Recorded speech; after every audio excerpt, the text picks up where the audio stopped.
तेजस्वी यादव आपके सामने ही हैं इस वक्त और आप ये कह रहे हैं कि भ्रष्टाचार है नियुक्तियों में। हाँ, नियुक्तियों में ये तो है ही। नई नियुक्तियाँ निकल रही है लेकिन उसको उन लोग मतलब सही ढंग से करवाएं, क्योंकि मतलब बहुत सारी नियुक्तियों में लोग पैसा दे वगैरह कर जो पीछे लड़का स्ट्रगल करता है वो लोग का मतलब कि सीट वो लोग छीन लेते हैं। ऐसा नहीं होना चाहिए। मास कॉम कर रहे थे पटना से, लेकिन उस समय हमको लगभग 3 सेमेस्टर हुआ था। उस समय बोन टीबी हो गया तो हम बैठ नहीं पाते थे, ऐसा कंडीशन हो गया। 2 साल तक बेड पे लेटे रहे। जिसके पास पैसा है वहीं आगे बढ़ जाता है। सर से यही रिक्वेस्ट है कि ऐसा सब ना हो। मेरे पिताजी के मतलब जितना भी खेत वगैरह सब खेती करते हैं, सब ले जाकर घर पर रख देते हैं। बिहार के उप मुख्यमंत्री तेजस्वी यादव रैन बसेरों का जायज़ा ले रहे हैं और इसी दौरान पटना के एक रैन बसेरे में हमें अभिषेक मिले। अभिषेक कैमूर के रहने वाले हैं और सरकारी नौकरी की तैयारी कर रहे हैं। अभिषेक, क्या पढ़ाई आपने की है? सर हम ग्रेजुएशन मेरा फाइनल हो गया है और मतलब स्ट्रेटजी तो बहुत मेरे साथ हुई। पहले हम भी मास कॉम कर रहे थे पटना से, लेकिन उस समय हमको लगभग 3 सेमेस्टर हुआ था। उस समय बोन टीबी हो गया तो उस दरमियान अच्छा पढ़ाई वगैरह मेरा हो रहा था। फिर बोन टीबी हो गया तो हम बैठ नहीं पाते थे, ऐसा कंडीशन हो गया। 2 साल तक बेड पे लेटे रहे। बनारस से मेरा इलाज वगैरह चलता था, उसी में थोड़ा दिक्कत हो गया, नहीं तो फिर हम भी कहीं ना कहीं सेटल रहते हैं। तो मास कॉम की पढ़ाई आपने बीच में छोड़ दी? जी। उसके बाद आप फिर क्या कर रहे थे? उसके बाद मतलब कि डॉक्टर बोला कि रेस्ट करिए, तो रेस्ट ही में थे। फिर धीरे रिकवर हुए हैं, फिर सही हुआ।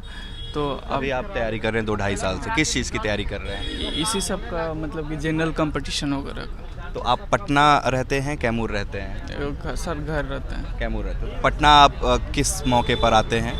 पटना जनरली काम वगैरह रहता है तो कुछ तो यहाँ आपके दोस्त नहीं हैं या हॉस्टल नहीं रह पाते? आप रैन बसेरा में हैं जहाँ माना जाता है कि बड़े जो सक्षम लोग नहीं होते हैं वो रहते हैं। दोस्त वगैरह हैं, लेकिन मतलब कि उन लोग के रूम पे भी जाने में थोड़ा ऑकवर्ड लगता है ना। ऑकवर्ड लगता है। तो आप यहाँ पर रैन बसेरे में आप थे, खुद तेजस्वी यादव आए, आपसे मुलाकात की, आपकी परेशानी जानी, क्या बात हुई आपकी? अच्छा लगा सबसे मिलकर। बात क्या हुई? तेजस्वी यादव ने क्या कहा? तेजस्वी यादव ने यही हमें भरोसा दिलाया कि आप तैयारी जिस चीज़ की तैयारी करिए और इन फ्यूचर भी वैकेंसी वगैरह निकलेगी और आप तैयारी में लगे रहिए। आपको उम्मीद है कि बिहार में सरकारी नौकरी आपको मिल पाएगी? क्योंकि हम देखते हैं कि लगातार सड़कों पर प्रदर्शन होते हैं, चाहे वो शिक्षक अभ्यर्थी हों या दूसरे विभागों के जो अभ्यर्थी हैं। हालांकि तेजस्वी यादव कह रहे हैं कि नई नियुक्तियां निकल रही हैं, भर्तियां होंगी। नई नियुक्तियां निकल रही है लेकिन उसको उन लोग मतलब सही ढंग से करवाएं, क्योंकि मतलब बहुत सारी नियुक्तियों में लोग पैसा दे वगैरह कर जो पीछे लड़का स्ट्रगल करता है वो लोग का मतलब कि सीट वो लोग छीन लेते हैं। ऐसा नहीं होना चाहिए। कौन सीट छीन लेता है? पैसा वगैरह देकर जिनकी पहुंच है वो अपना पहले ही करवा लेता है और तो पीछे वाला आदमी पीछे ही रह जाता है। पूंजी जिसके पास पैसा है वहीं आगे बढ़ जाता है। सर से यही रिक्वेस्ट है कि ऐसा सब ना हो। तो तेजस्वी यादव आपके सामने ही हैं इस वक्त और आप ये कह रहे हैं कि भ्रष्टाचार है नियुक्तियों में। हाँ, नियुक्तियों में ये तो है ही। आपको भी मानना पड़ेगा। आपके पिताजी, आपके परिवार में भरण पोषण कैसे होता है? देखिए, मेरा कंबाइंड फैमिली है। मेरे पिताजी मतलब शुरू से ही मतलब परिवार को अपना पूरा जीवन समर्पित कर दिए। एक भी पैसा नहीं कमाए। काम क्या करते हैं? क्या काम करते हैं? मेरे पिताजी के मतलब जितना भी खेत वगैरह सब खेती करते हैं, सब ले जाकर घर पर रख देते हैं। तो आप पिताजी ने खेती की, आपको पढ़ाया, आप कुछ दिक्कतों की वजह से पढ़ाई अपनी कंप्लीट नहीं कर पाए। अभी जो माहौल है बिहार में, चाहे सरकारी नौकरी का हो या प्राइवेट नौकरी का हो, आप जैसे जो युवा हैं कितने आशान्वित हैं रोजगार को लेकर, अपने भविष्य को लेकर? अपने भविष्य को लेकर आशान्वित तो खुद पे होना भी पड़ेगा, ऐसा बात नहीं है।